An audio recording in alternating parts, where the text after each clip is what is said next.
On May 10th, 2025, something incredible happened. I, along with other scholar researchers, walked across the stage at American University's School of Education commencement.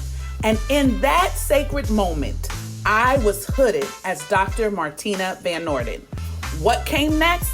None of us expected. The clip hit TikTok and went viral. The post was one of me in high praise, full of what I call radical joy.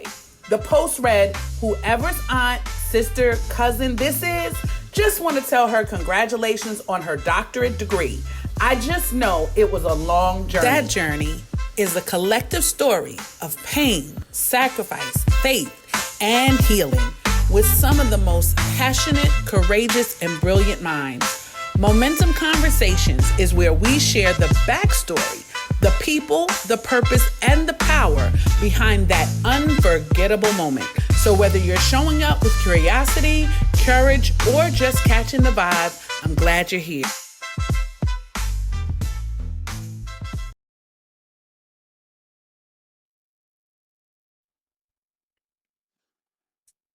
All right, good morning. Welcome to Momentum Conversations. I am Dr. Martina Van Noorden, and I am so excited for our first episode of Momentum Conversations.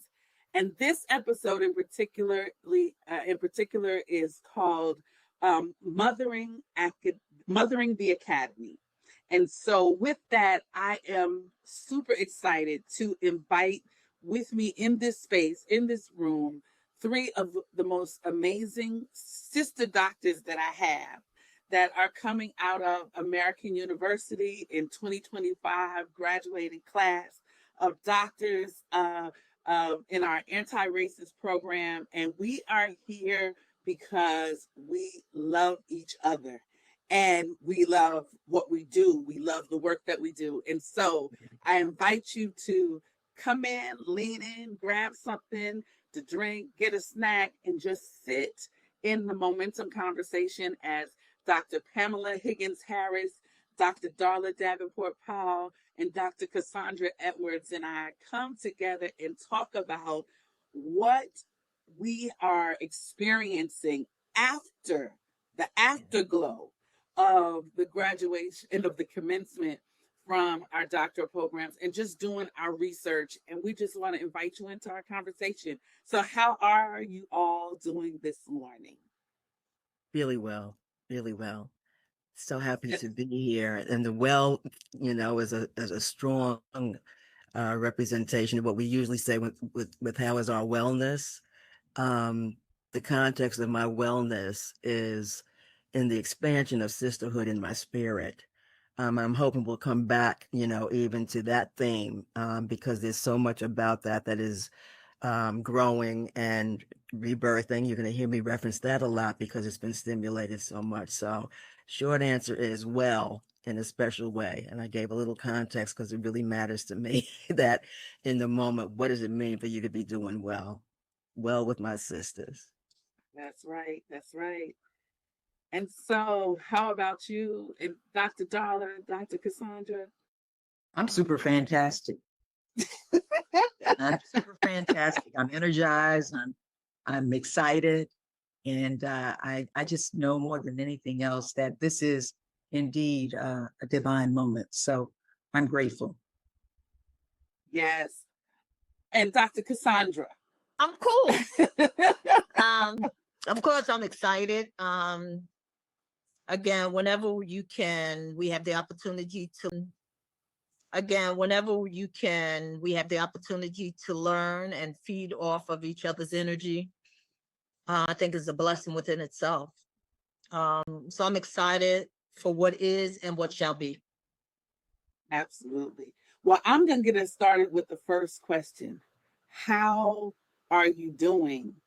And I know we talked about wellness, but how are you doing after your research has been completed and you are reflecting on what you have accomplished? And I want you all to share, from whatever perspective that touches your heart. But I'm just wondering, how are you all feeling and doing after you have finish the work? Well, I'll start.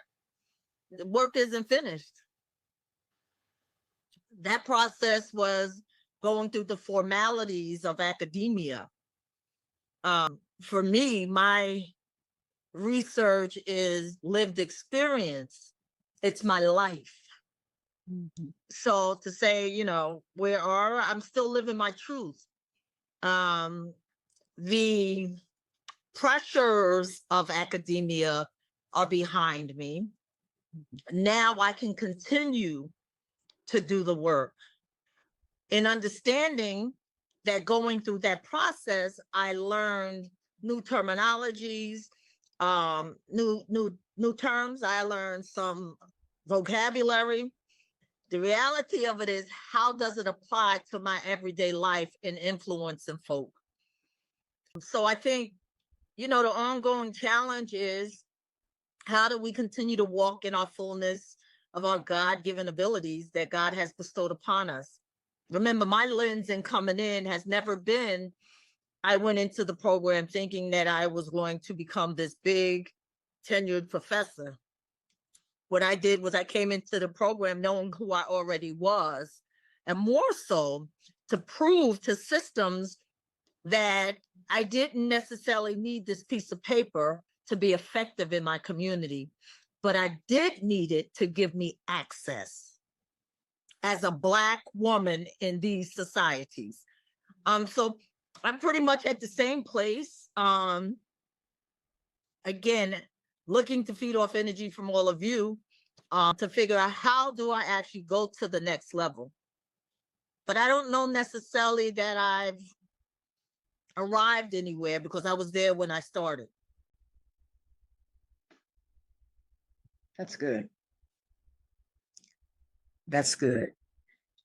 I think about the work. And as you said, Dr. Cass, it just didn't begin 3-4 years ago. For me, for decades. We started this journey when our daughter Naya was born 42 years ago.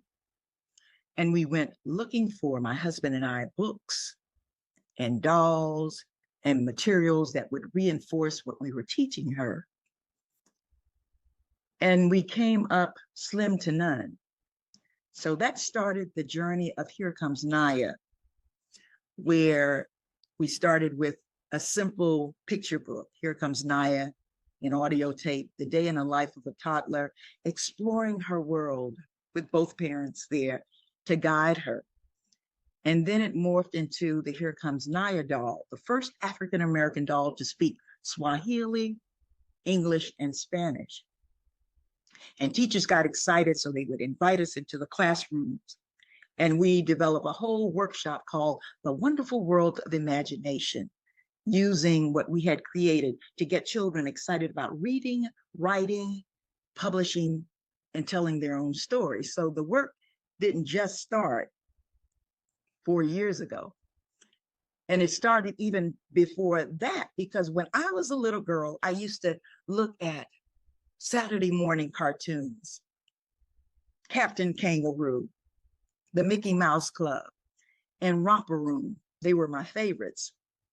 And I remember standing in front of the TV when Miss Nancy would pull out her magic mirror and she would call the names of the children in the viewing audience. I see Peggy, I see Jake, I see Jimmy. And as I stood there waiting for Miss Nancy to call my name, I began to cry because Miss Nancy never called my name. And I felt invisible. And it wasn't the only time I felt invisible. I remember being in first grade, reading Fun with Dick and Jane, Fun with and Spot, and everybody running up the hill and all the things, but they didn't look like me. And their families didn't look like my family. So little did I know that that was the imprint. That was an imprint where I vowed, even as a child, a little girl, that I didn't want any other little girl or any other child to feel invisible. So fast forward, dissertation title, Naya and the Clubhouse Crew, an Ujima-centered approach to social emotional learning for Black girls. So the gift that I gave to these 9 beautiful Black girls at an independent school was really a gift of healing that I gave to that little girl within myself. And the work continues because it's a healing research academic. It's a healing journey. It's a healing work. So to your point, Dr. Cass, the work continues. Continuation of the continuation, believe it or not, was my spontaneous response. Even before Dr. Cass said anything, the first thing that came in my mind is the continuation of the continuation. And that refers to what it means for me to use the term that's commonly used, which is lifelong learner. Many people use that. I know that it has always been a major motivation for me to stay with whatever struggles and healing opportunities came to my path. And so when I think about what it means to respond to the question and I say respond, by the way, as opposed to answer, because a response is dynamic. And I realize that as I continue to interface with each of you and all of you together, that my responses will continue to be enhanced. So my moment of enhancement now is remembering what motivated me to even come to do this. Many people over the years, said, do you ever want to do the dissertation, this, that, and the third? And my response was, I want to be about the work. I was at the time, going through each of my decades of service. I was really more into doing the work. Scholar practitioner was not even in my vocabulary at that time. But I realized that does name what my orientation had always been, that I didn't want to be in the ivory tower, just reinforcing knowledge and or even discovering knowledge, but that did not actually have impact for those that I was in service to. So lifelong learning, the continuation of the continuation, now at this point in life, it's an affirmation and a retrospective scholarly process for me to reaffirm that the experiences, the opportunities to overcome challenge, the shared living of opportunities to live through challenge that that made me more present with my parents, with the students that I worked with across the years, with the adults that I supposedly was providing professional development to. At each phase of that, it was a continuation of the continuation of being a lifelong learner, but in that authentic presence of what it means to be about the work, to be about the service. And now, with the dissertation and the way I approached it, it really is a reaffirmation of what those years of service meant and how new meaning, this is what has blown my mind about it, how new meaning has been discovered and is being discovered in what was being embodied across all those years. So that's why the title wound up being Revolving Revelations, reigniting that power from within. Yes, and Dr. Cassandra, you have to say the title of your research as well. So we got to make sure we put that in the atmosphere. So the title of my dissertation is Activism, Mothering, and Grief Impacted by the Criminal Justice System Known as Education. Yes. It's once again, like I said, just too powerful to just sit here and just let that just not get said out loud. And so one of the things that I love about all of our research is the fact that we're talking about a couple of things. One is service. And I just, heard that service, work, lifelong things that we have been doing for a long time, continuation. And my research was definitely looking at the engagement of Black men civically and historically as they move forward in advocating for Black male education. And I said, I started my research title off with Adam, where art thou? Because we're looking at a decrease in engagement. And so I started this particular episode with the women. And so one would say, well, Martina, you said Adam, we're out there, but how'd you start with three women? Because it started with us, right? And so I am just so excited about us talking about that healing that went through, that healing process, that serving, because oftentimes as women, right, we are doing so much service, so much giving, so much of ourselves pouring out that we don't have that time sometimes to just sit with each other and pour into each other to replenish ourselves so that we can keep giving. And so what I love about our time together today is we are talking about the wellness. We're talking about the healing. We're talking about service.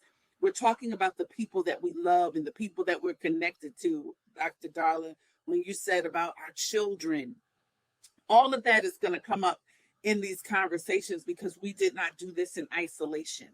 We did this in a collective space where we met each other through this program, but that doctor sisterhood came out of some deep conversations of sharing for some of us. And then for others, it came from just being one moment that all of us were brought together. And so I'm going to start with that one moment because people have asked me about what actually happened.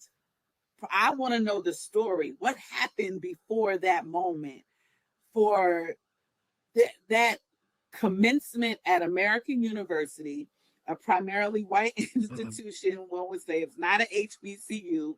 How was it that that commencement was totally a spirited, culturally enlightened moment, right? Culturally illuminating moment. How did it get that way? And so I want to start with one moment where the three of you, the night before at our commencement dinner, you were recognized as being mothers of your cohort.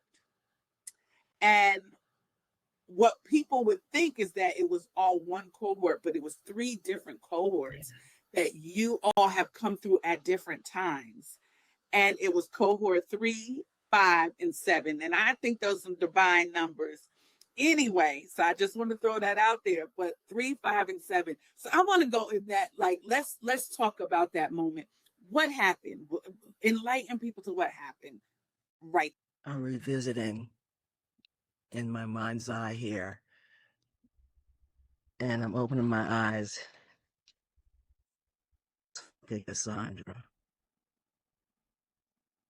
So look at Darla. So look at Martina. And I'm speaking to your woman personhood right now.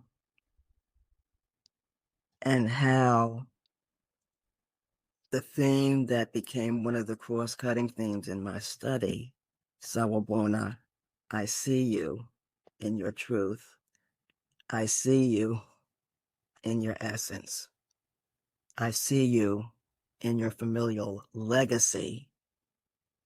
How that came alive, even in that moment of disbelief, which was the initial sensation that I recall.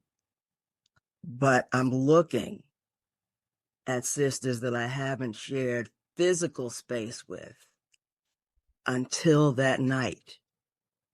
And in a context that in a unique way, I considered a gift. I can't believe that I am still, as if you only asked me this for the first time,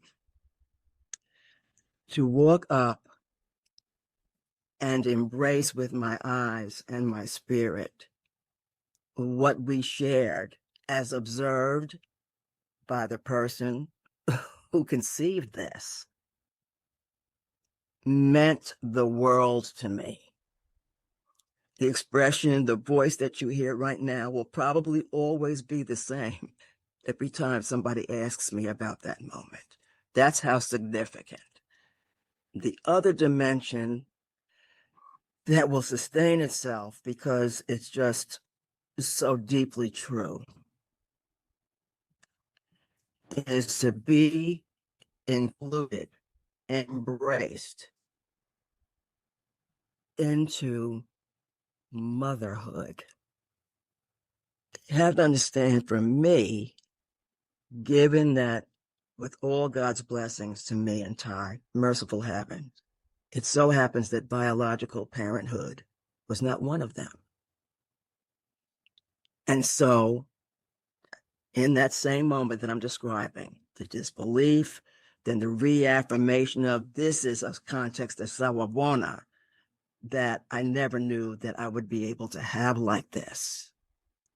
And to feel that moment of, am I worthy? These women have been mothers. These Black women have been mothers.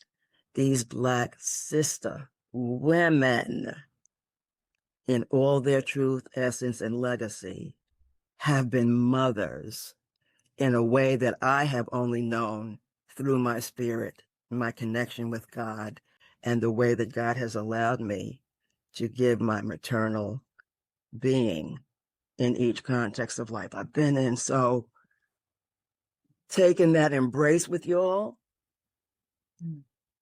is something that I will never forget. Taking that embrace with y'all, and I don't know if you remember, I remember rearing back, looking in your eyes, Cassandra. I had not seen you in the same room. I had seen you on Zoom, and I had had a sense of the beginning of relationship through that, which is valuable to me. But you have to understand to look in your eyes. And then Darla, who I had spoken to a couple times on the phone, again, vicarious relationship building, but to look into your eyes, hear me now, and then share an identity of motherhood. That is what preceded my embrace. And that's what will always precede my embrace with each of you. So I realized I was more long-winded than I would have imagined, but I'm telling you, it is a life-changing, life-enhancing, life-reigniting, which was also a part of my quote-unquote dissertation, which is really a retrospective scholarly pathway. This is something that will have a life that I will never forget and will always have gratitude for. And Dr. Pamela is cohort 3. So, you know, I just think, that in and of itself, you were pioneering and then to come into that moment with us. So who's next to tell? What did that moment? Ooh. There's so much power in this pause.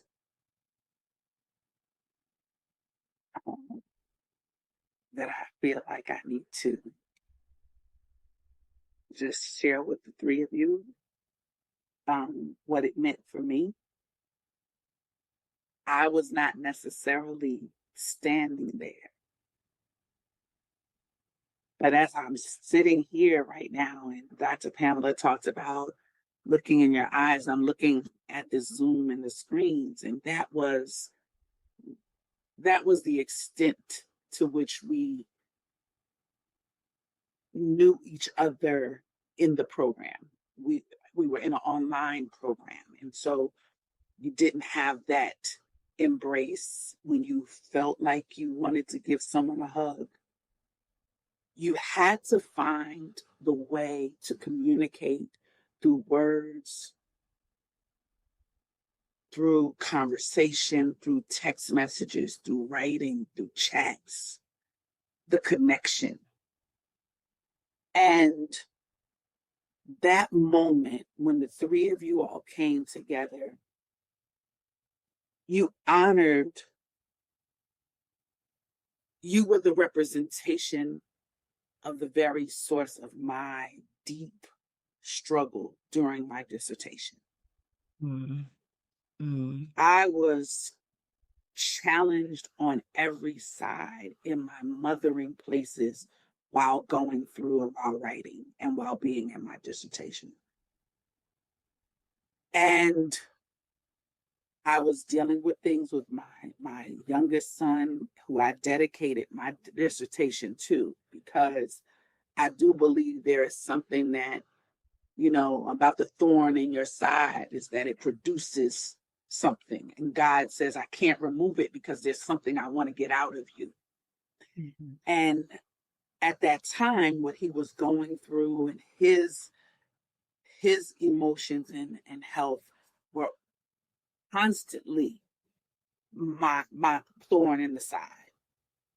In the moment that you all received the Mother Award, the first time it was ever given, the first time it was ever a part of this community, when you all were given the award representing 3, 5, and 7, I realized in that moment that God had been with me all the time, and that there was a representation of ancestral strength that we were gleaning from one another through the airways, through the Zoom, through the online, through the text messages. It was a powerful representation of God's spirit, the same spirit that he put on Mary when he says to her, I am going to give you a son. He tells, he has the angel tell the name. He has all of the instruction given to her, but she wonders, how in the world am I going to do this? Because I don't have a husband, right? I'm young. I'm living in a patriarchal society, right? I'm not worthy to give birth to the Messiah. This is what she is thinking as she's sitting there. And he says, but I'm going to send you the Spirit. And in that moment, I watched the three of you connect on a spiritual level in that moment that can never be replicated. It can never be just really, it has to be felt and experienced. And that's why I love the sacredness of the pause, because we gave the opportunity for the Spirit to come through. And I am telling you, for me, I got a chance to feel it again.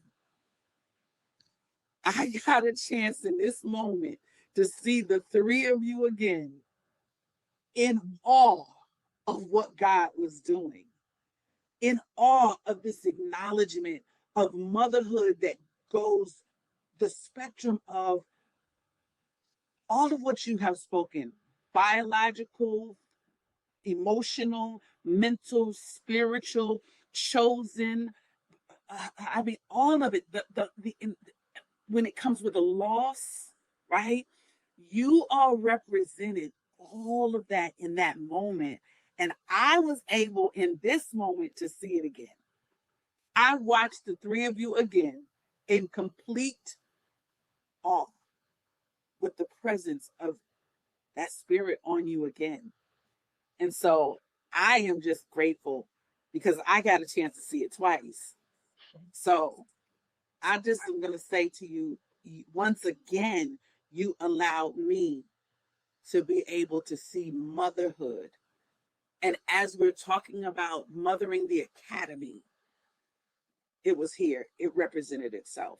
It is powerful spirit that I don't think anyone will be able to describe that spirit in academia the way the three of you will, or the four of us will, and I being a witness, because that is a power to complete, to finish. For me, it was the thorn in my side, but it got us to that. It, with the grace of God, got me to the finish. So I just want to just say to you, I got a chance to experience it again, and I thank you for allowing me. Thank you for letting me to look in your eyes and see it again. Yeah. Thank you for acknowledging. For me, it was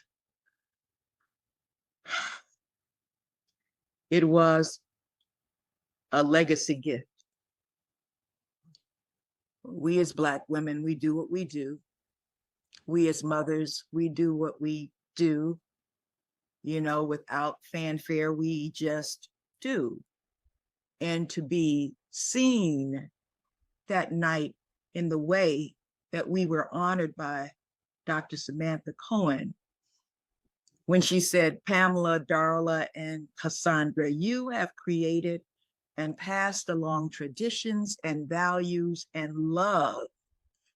You have held space for your cohorts in times of tragedy and in times of joy. And truly, I believe the three of you embody this in your texts. You're showing up at many, many dissertations of practice and your trust in yourselves and your cohorts. And when she said that, I thought about my mom. I thought about my mother, who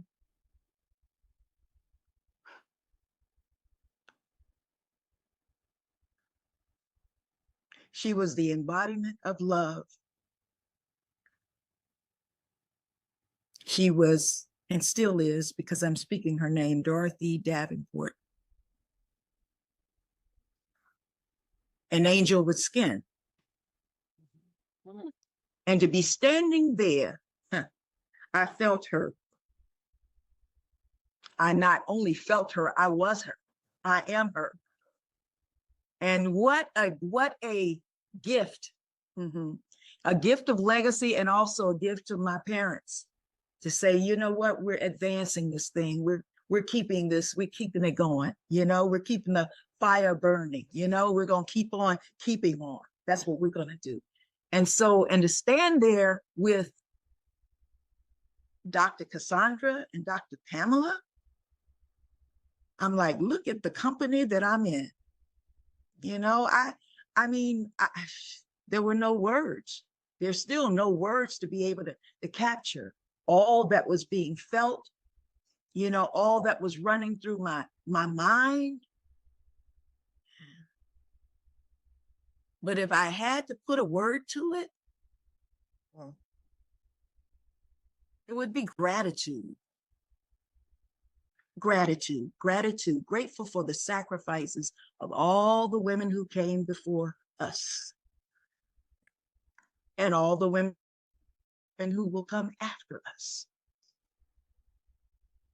Grateful for the opportunities that we were able to enjoy where they weren't. Grateful for a new way of thinking, where we get new techniques and tips and methodologies and all those things to be able to understand that it's important that we rest, that we work from a place of rest, that we reflect, that we continue to look over the balcony and make sure that we're okay first. We put our masks on first, where they didn't have the opportunity. They just worked and worked and worked some more. So yeah, that moment, that night, that's another imprint. I will carry it forward. We will carry it forward.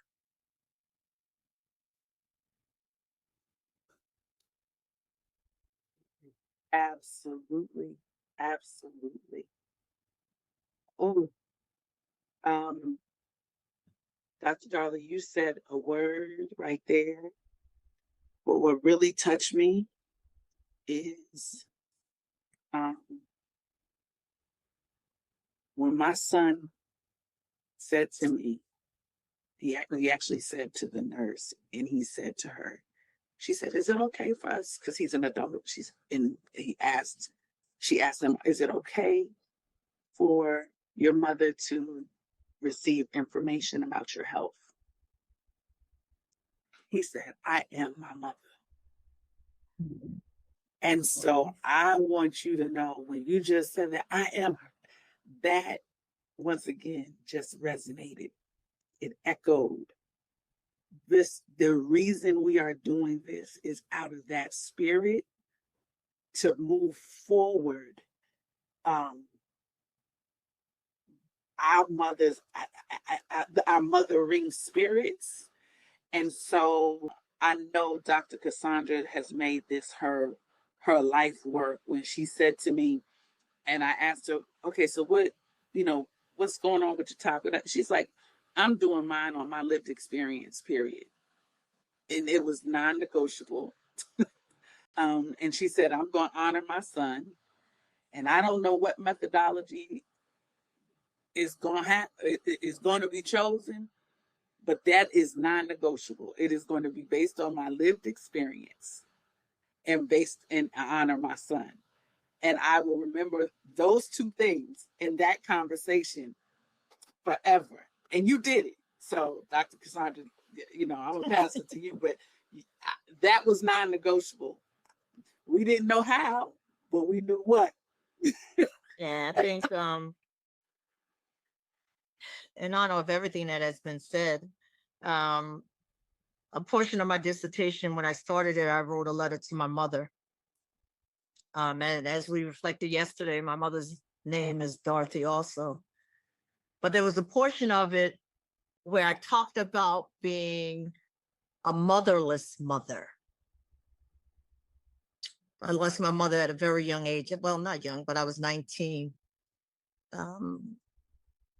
That night for me, again, and as reflected yesterday, had the sense of when I stood there with my elders, there was a sense of my mother, because as much as I have had mothers in the community and elders, that night was something different because it was no judgment. It was merely that we accomplished being influential in other people's lives, and it wasn't prescribed for us to do. It came natural. So for me, again, shock, right? It's like, okay, they have a joke. Right. They're doing this motherly thing. It's a joke. Right. To, okay, little Nate, here's mommy, to now embracing my mother. And I felt that, and I said it before, when we all hugged. It was as if I was getting a hug from my mother.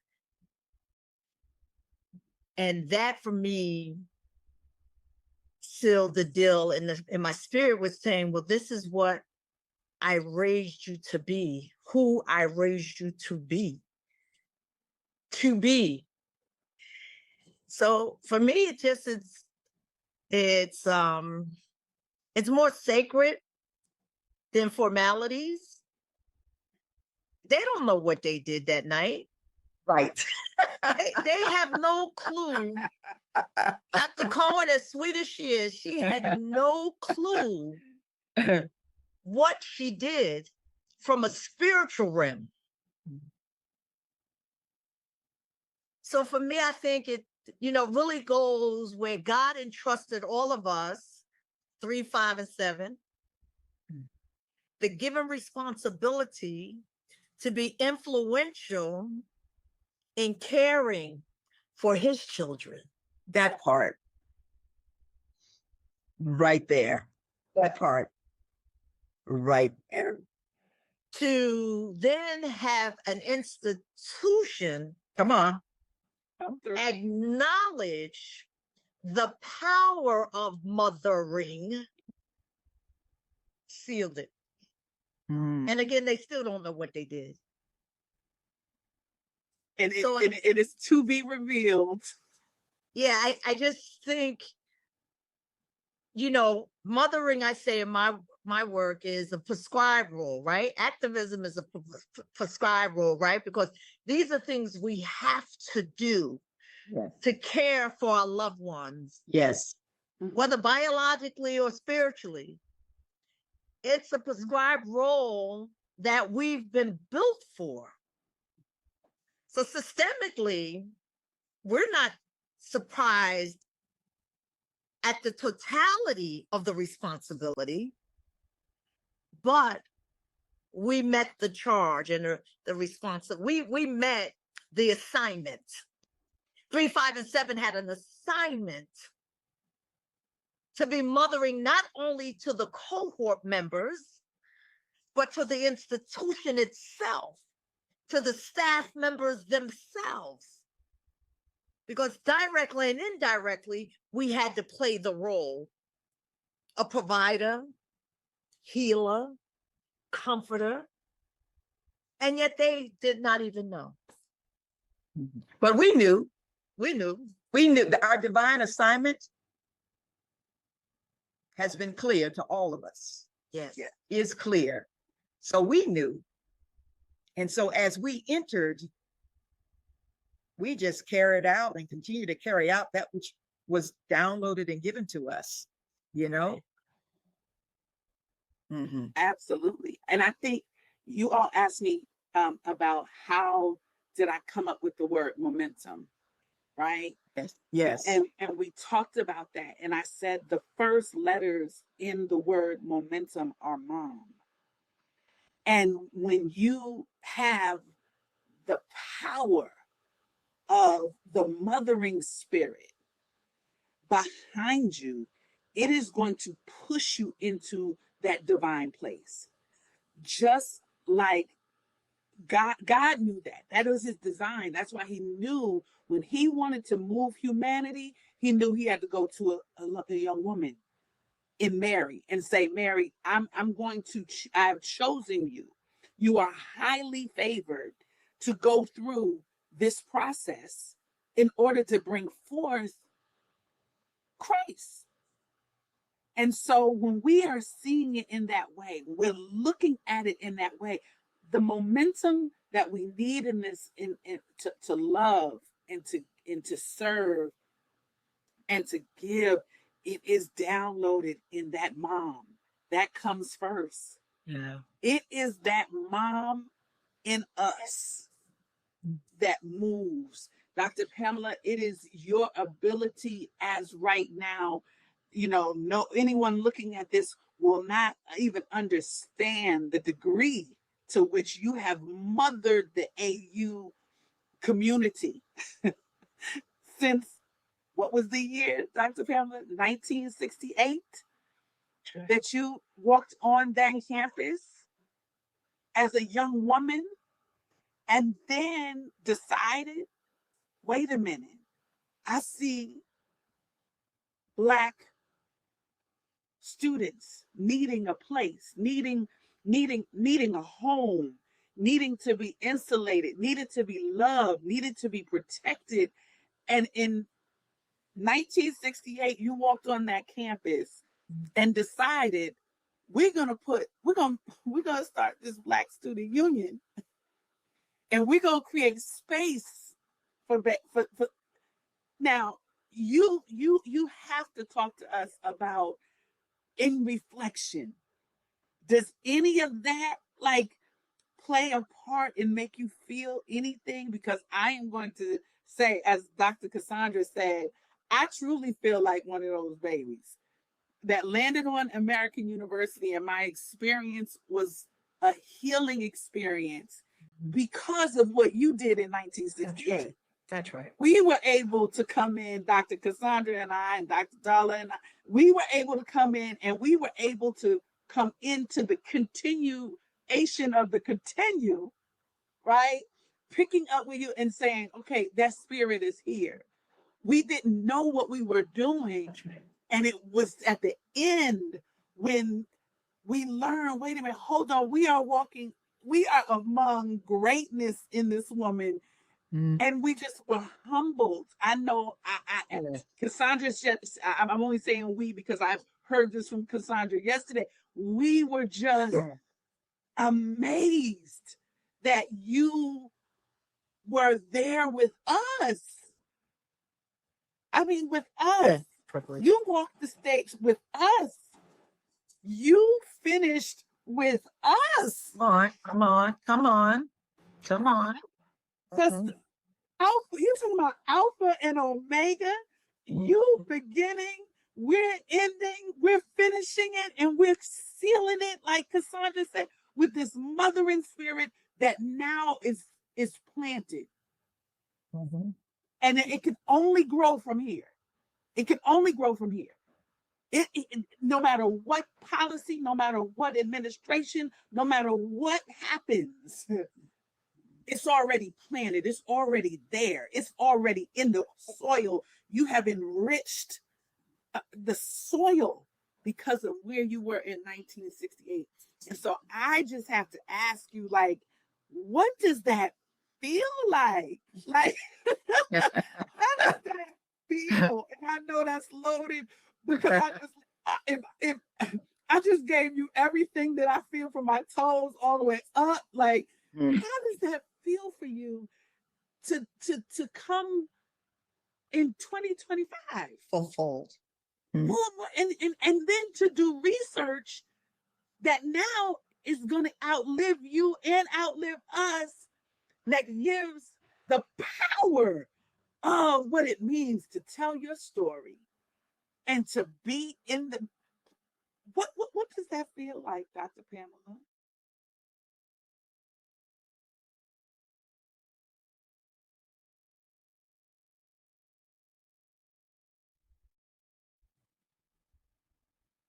There are 3 at least lifetimes of response that come to mind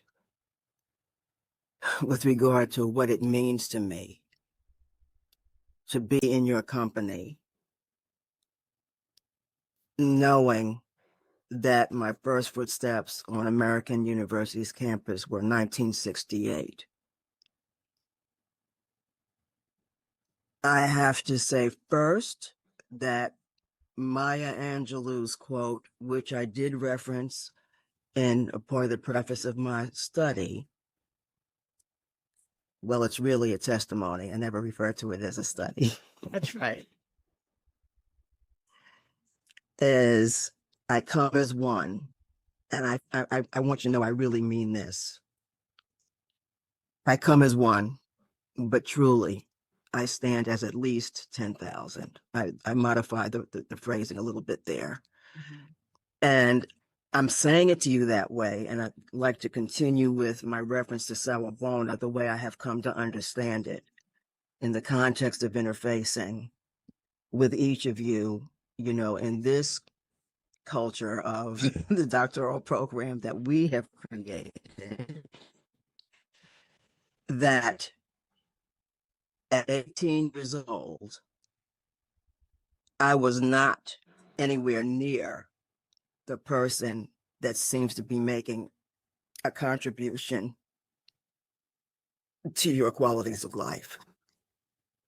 I had people who were both ancestors, but who were also 2 years older than I, peers, mentors, who, out of their own survival, as well as mine and those that I came with, figured out a way to create community that would help us outlive the challenges of what it meant to be 18 in 1968.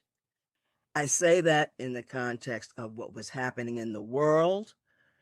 We had just come from Martin Luther King's assassination, back to back Bobby Kennedy, and see the 1963 assassination of John F. Kennedy. You may notice in some of the archives of Black homes, John F. Kennedy and Martin Luther King sat in a lot of Black living rooms. Right. And so that sequence of leaders in terms of what they symbolize at that point in life, after Jim Crow, moving to civil rights and so on, was in our life space while we're coming to American University, predominantly white institution, and having our own micro experience, because the university is going to be a microcosm of what's happening in the world. That's right. Having that and figuring out what does it mean for us to survive. Fortunately, 2 years before I, among many, stepped on campus, there were 4 brothers who formed the first Black Student Union. They were the founders of the first Black Student Union. And listen to the thought that went into the title: the Organization of African and Afro-American Students at AU, ASATO. They were very intentional.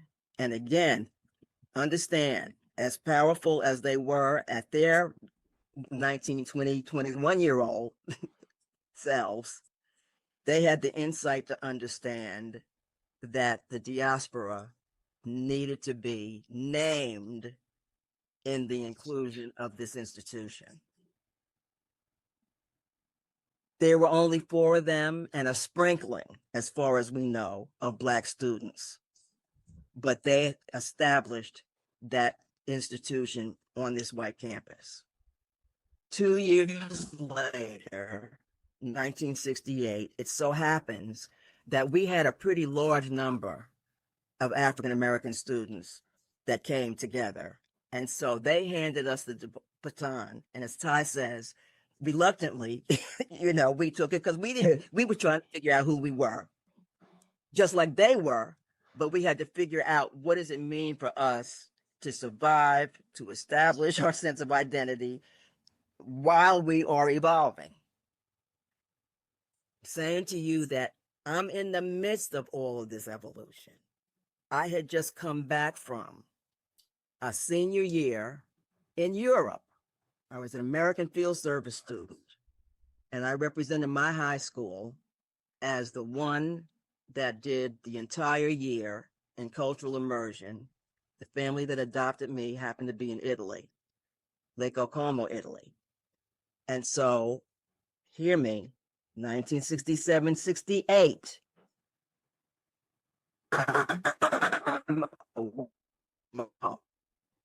I'm away from my culture, and I am looking to survive. You hear me? Thank you. I mean, I can tell, and I appreciate you're visualizing what I'm trying to convey. I went there. They knew no English. I knew no Italian.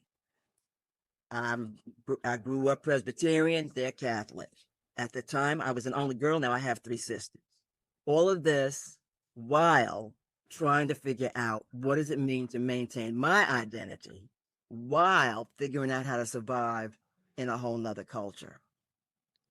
I'll stop there on that part of it, even though there's at least a retreat worth to share. But I'm stopping there to come back to, it is from that experience that I'm walking onto AU's campus in 1968.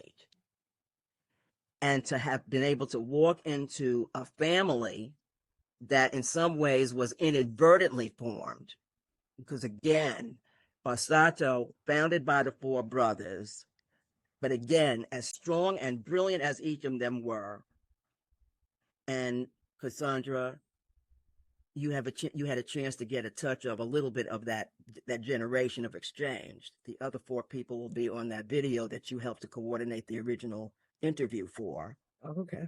Okay, the 4 of them are on the rest of that. They led us into the opportunity to overcome our sense of limitation, to overcome our sense of confusion about who we were, to overcome our sense of how are we supposed to survive when we're just trying to figure out who we are as Black students on a white campus. And yet, the family, the communal aspect of it, the bravery of taking hold of what we didn't know, but knew that it was necessary. I invite you all to look at the link that's called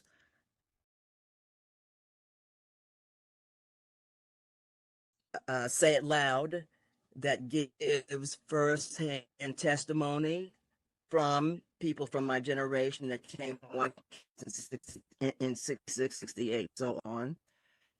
Mhm.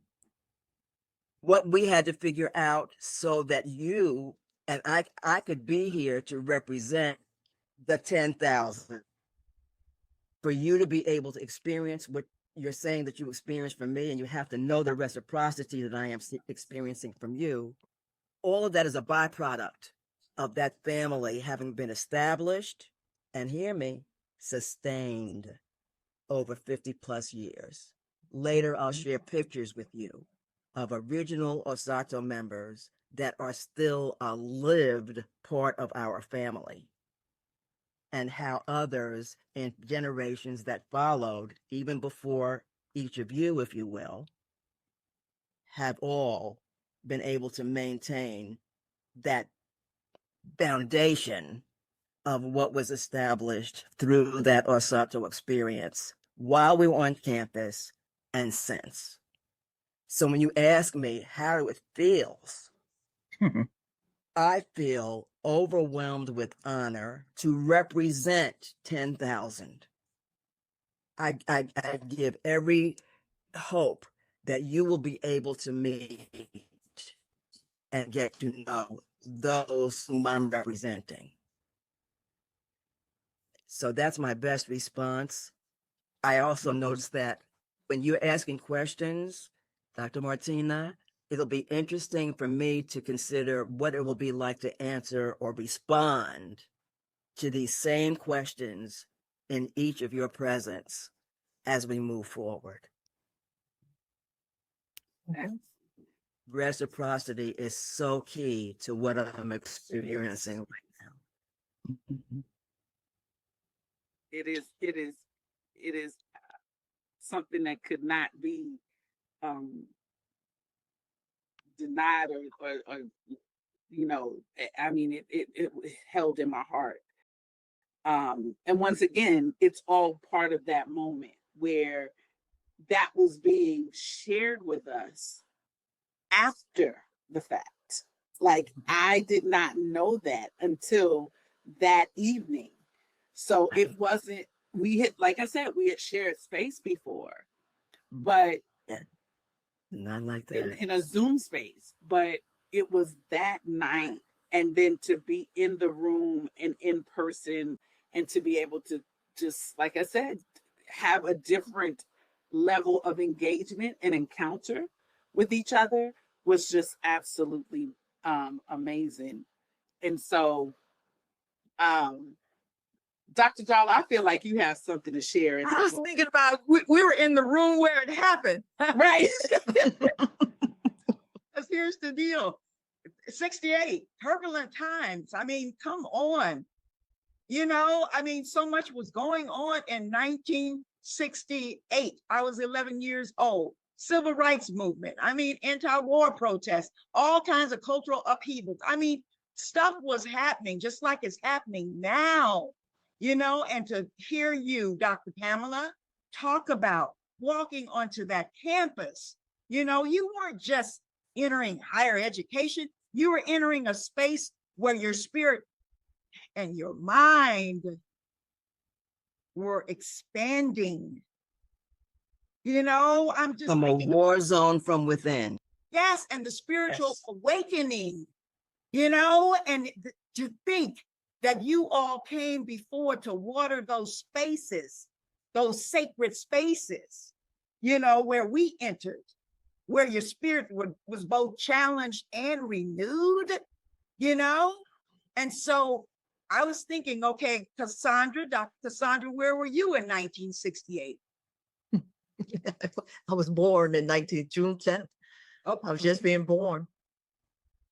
so you were just being born, just taking your first breath, while Dr. Pamela was taking her first step onto the campus, and I'm thinking about something is so beautiful about the simultaneous beginnings. One was walking onto the campus, another one was being born, both starting journeys that would eventually lead you all to the whole thing of academic mothers. And I was 11 years old writing a song because Dr. King was to come to our church that Sunday, Zion Baptist Church, but he decided to go to Memphis instead. He decided to fight for the garbage workers, and he was killed.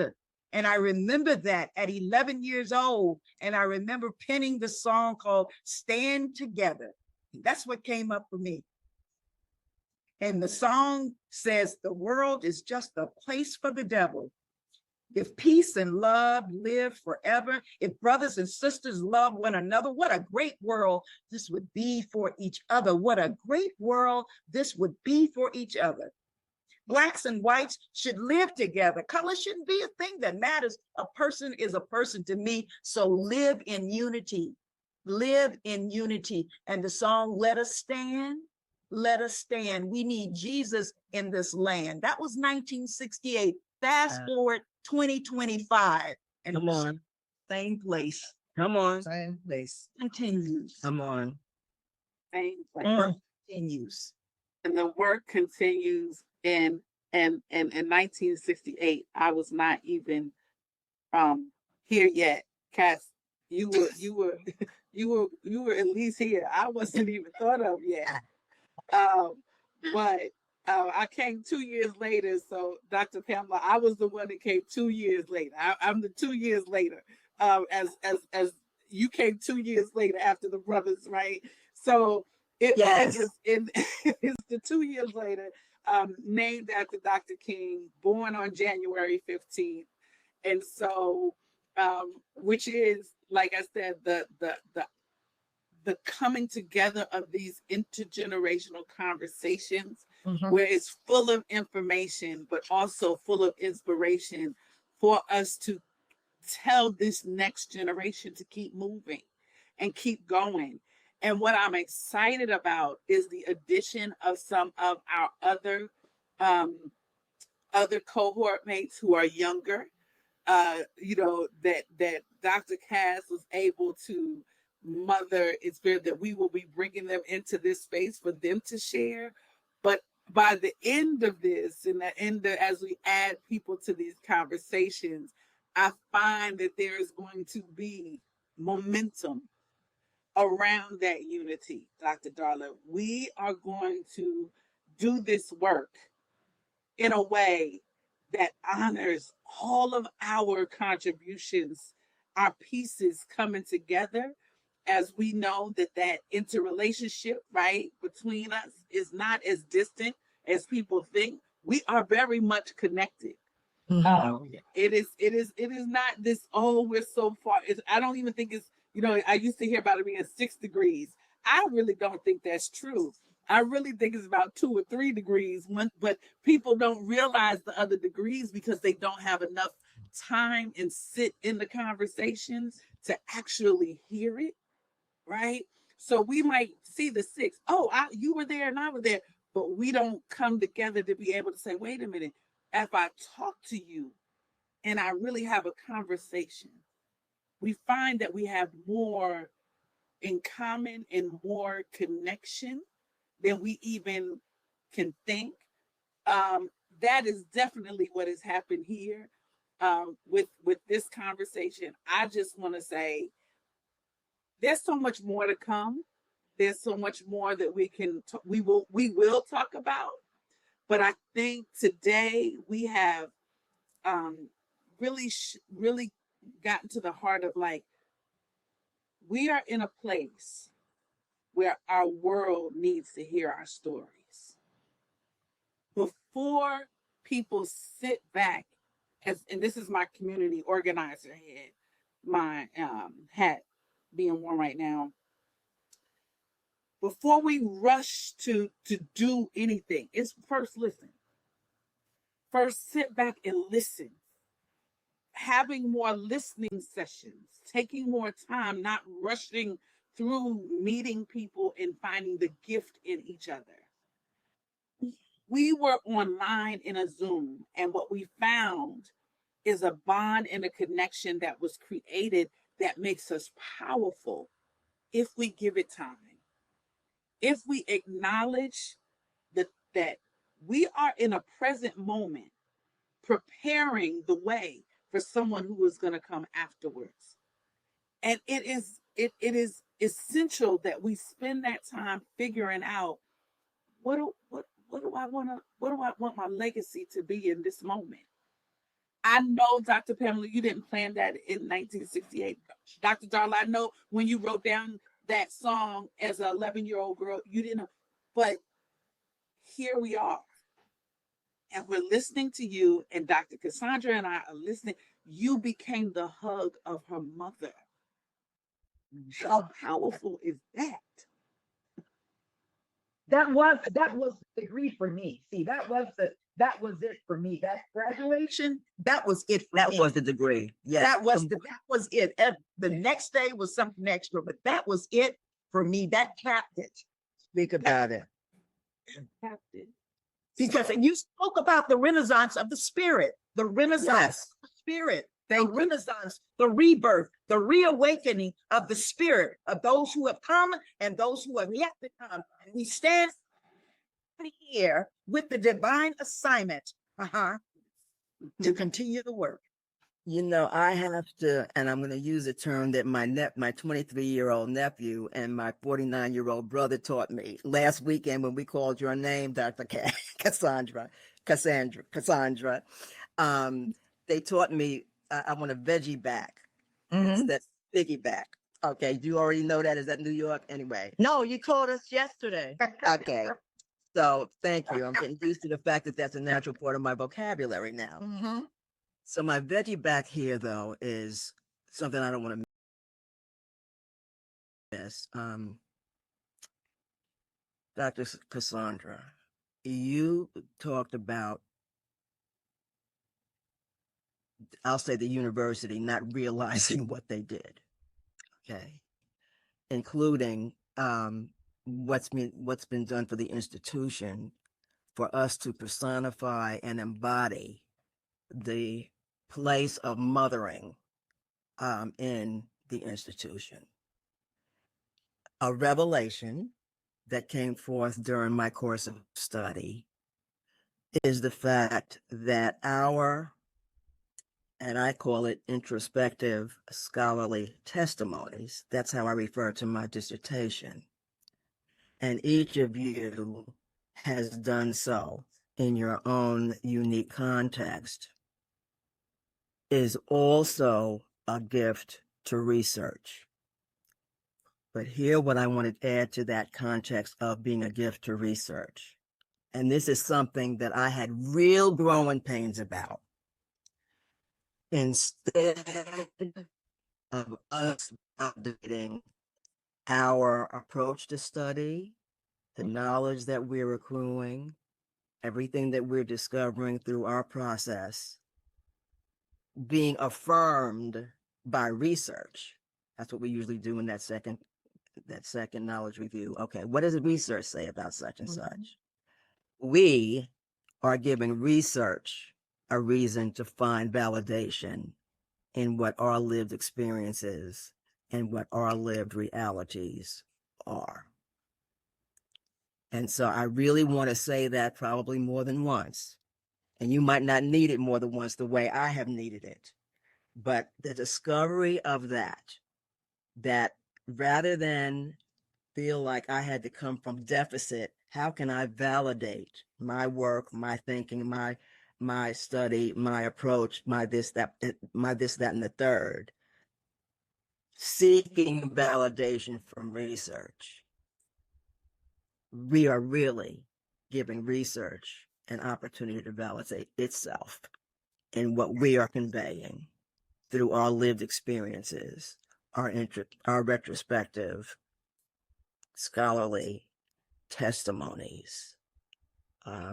I just feel it's important for us to really name that and continue developing a vocabulary and a language that kind of offers a paradigm shift for what can be considered. I'm not saying erase anything. See, I don't even need to do that the way they need to do that. I am saying that this is a lens that has an equitable place at a minimum in the That's way. why it's been revolutionary. That's why it's been revolutionary. Right. And that's why the pushback. That's why we push back, because it's like, we come here, funds of knowledge, there's information in our DNA, the bottom line, cite us, cite our lived experiences, right, Dr. Cass? Cite That's our right. lived experience, right, Dr. Pamela, Dr. Martina, cite us. That's right. We are the ones that are the informers. So cite us. You took from us. Now go back and cite us. And if given the times we are in, very bad, real, given the times that we are in, we cannot be erased. Stolen It's legacy. indelible. We cannot be erased. No, We are indelible. that part right there. I'm just letting you know, I'm going to find some way to get shirts, and it's going to say, cite us. Cite us. Cite us. What? Oh, I'm just that saying. is the shirt. Cite us. Cite us. Uh-huh. Okay, yeah, that's stuff. That's going to be the merch that's going to go along with it. Cite us. When you're talking about research, That part right there. us. Mhm. Cite us. Okay. But here's the thing. We have to remember, we have to stand Coco. We have to go back and fetch it. We have to remember, we have to reflect. We have to, it's us. We have to. Exactly. And so it's like, wait a minute, this doesn't go far enough. Let's push it even far. Oh, that's us. It all came from us. It all came from us. Yes. And that is Yes. also, Yes. I wanted to just, I'll just add one more question, because I would like for us to just talk briefly about the word being worthy. Lord, That feel of belonging and worthiness, because one of the things that I found, because once again we are veggie backing off of these young people who asked the question, Yeah. what was behind that moment? Mhm. And part of those comments were like, you made me want to think about going back to school. You made me want to think about getting my doctorate degree. There were so many that just from that moment, they were inspired. And I want us to talk about that worthy, that belonging, because I remember starting in the program, and there was some discussion of that, and I didn't even think, I could experience imposter syndrome. I was like, I know I'm not gonna have that problem. I know I'm not gonna have that. That's what I thought initially, right? Because I felt a sense of confidence in my ability to maneuver within the academy. I felt confident there. Where I struggled was recovering the part of me that I lost, the Martina I lost when I embraced so much of the idea of what Dr. Cassandra talks about all the time about academia. You got that, but where is it? Where is the lived experience? How are you practically? Where is the praxis in this? She would constantly challenge us around the the framing of anti-racism and what it meant and what did it mean to us. And I then said, oh, wait a minute. My worthiness is not showing up in my ability to maneuver in that system. My worthiness is, am I worthy to be the voice of legacy when I have allowed anti-Blackness to seep into certain areas and whiteness to seep into certain areas that I have now recognized were undetected. And so my worthiness came in a different way. I then had to ask myself in reflection, oh, are you worthy of the sacrifice? And it made me have to shift the way I started to think, the way I approached certain conversations. And so my imposter syndrome was not around their system. I had to realize I was an imposter among my own because I had done so well in their system. I have it documented in my study. Cassandra, you all came. Darla, I think that you all came. I have that very thing documented in my study as part of what it means for me to be self-accountable in this work, is to be able to acknowledge the part of my identity, my development, and my evolution that has taken place in a Eurocentric construct. Once I was able to name that, once I was able to recognize the forms that it came up in, even in my best intentions, that's what elevated my sense of worthiness to do this work. And I'm not a young person, as we know, but I had to really, really commit to taking a look. And I can spend all day long, all week long, all month long, all decade long, talking about what I know to be true about the other and the supremacist reality that we live in. I can do that and I'll be right in all of that. But it was not going to be acceptable to me to not take that journey and recognize that part of my, what I refer to as intergenerational identity, is infused with a Eurocentric structure.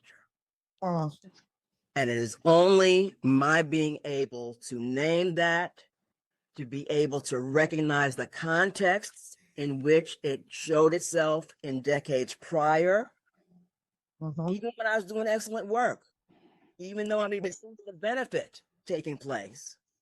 But I wanted to now understand, in terms of sustainability, in terms of what is embodied from now on out, that in order for my worthiness to be affirmed in terms that are acceptable to me and mine, then that was a prerequisite. And so that self-accountability theme came forth late, even though it's up in the middle of my title now, but it came as a process of my having delved with as much authenticity as I knew how into my retrospective study of my professional and personal evolution as a Black, septuagenarian, intergenerational woman who was a lifelong learner. And how going into those dimensions, I don't want to use the term yet because I still have to get some of it copyrighted, but really, really did give meaning to what it means for me to feel worthy among you, for me to feel worthy among those of us that are committed to the work with the degree of fervor that Cassandra embodies and that Darla expresses from every sense that you could possibly find, and that I continue to aspire to. That was a prerequisite. I think as I sit here and listen, and I hear the term mothering the academy, The academy is not worthy of our mothering. It has not earned the privilege of our mothering because it does not embrace our mothering. I'll start with that. I think I've always known that I'm worthy because I'm a child of the Most High King. So I've never struggled in, am I worthy? Because I know the sacrifices that he took on behalf of me. I've never struggled with being in the space and wanting acceptance in this situation, because I knew when I walked in, they were not interested in me or my lived experiences. They wanted me to conform and assimilate to their system. So I was very intentional from the offset, and I use the term being rebellious. I'm that community organizer activist that you say anti-racist, then I'm gonna hold you accountable for your words. And based on your words, you're living a lie. So therefore, you can't make me do a dissertation in an anti-racist way when you're all racist. So my worthiness from a outward perspective with looking at systems has always been solid. I would be challenge myself in this instance to say, and I won't call it imposter syndrome. What I will say is that because we've been indoctrinated with fulfilling the measurements of systems, I needed to now, being in this system, realize that I would never fit, but I needed to create my own path, which in doing that would create a path for others like me, that look like me, that are me, that is me. So I was adamant, lived experience for a Black woman. That's all I got for you, academia. Oh, you want me to read other people's theory. You want me to read other people's research. But I am that research. And if I impart all of that in me, I'm damaging what is there. So I took on the defense and asked the Holy Spirit to embark around me to allow me to coexist.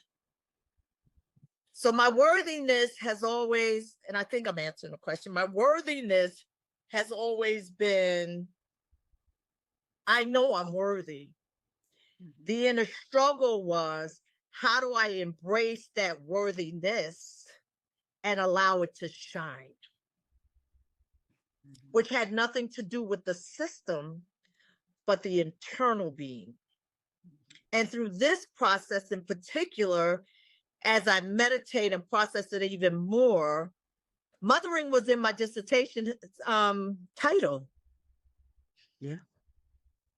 I knew when I wrote that letter to mommy, I knew that I was recreating the narrative of what I was supposed to be to who I am. So this mothering, cohort mothering piece is so much more deeper than they could ever imagine. And as I listen to each of us, we have embraced it even the more that we continue to process that we've been chosen. Eyes. We have been chosen for times such as this. And this has been ordained. Now, what we need to do collectively is to build upon it Yes. so that other young sisters, we got multiple generations here. There has to be, and I walked off yesterday with, now listen, I don't like to write. I'm not the writer.